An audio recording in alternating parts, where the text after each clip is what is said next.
আমার আব্বা বেশি অসুস্থ, আপনি যদি যান, তিনি বাইরে ছিলেন না, বাবারে ছিলেন না, আমার আম্মারে ছিলেন না, আমি তার সন্তান কত করে বাবা ডাকলাম, তারপরও ছিলেন না, খালি তাকায় থাকেন। উনার ভিতরে একটা জানের মধ্যে একটা কি কি একটা ভাব, বারবার ঘন ঘন শ্বাস নিচ্ছেন।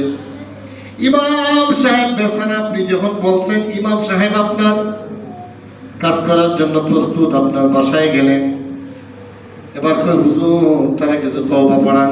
ইমাম সাহেবও ট্রাই করেন, কোনো কাজ হচ্ছে না, বারবার তারা তওবা করায়, কোনো কাজ হয় না।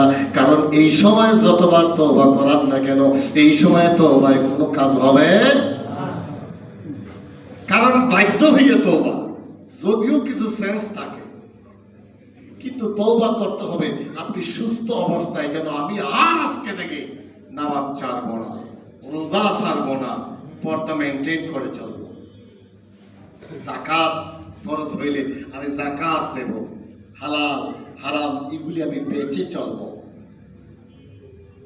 তাহলে তওবা আপনার কাজে আসবে। আর যদি মরণের সময়